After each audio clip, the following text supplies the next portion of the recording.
The International Conference on Women in Governance is geared towards brainstorming and galvanizing ideas that will transform into inclusion of more women in both elective and appointive positions.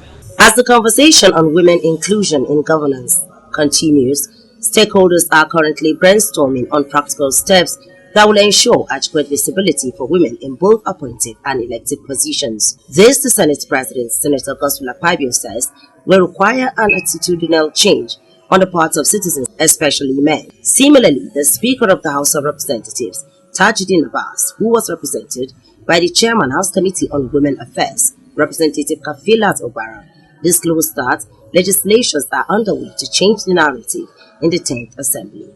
I must say that we have deep-rooted gender stereotypes and biases, which tend to perpetuate the perception that men are more capable and much more suited for leadership positions.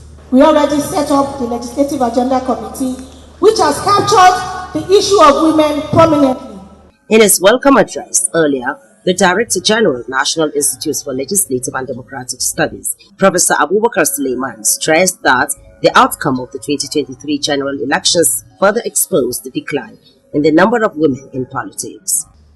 The outcomes were equally poor, as the number of women in the 10th National Assembly has fallen by 19% compared to the last Assembly, with women now occupying only 3% in the Senate and 4% in the House of Representatives.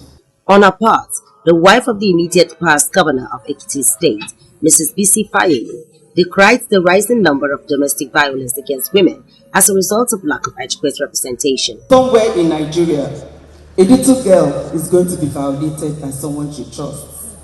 The lack of inclusion in governance is not peculiar to women alone, as persons with disabilities equally feel the pain of discrimination at various levels.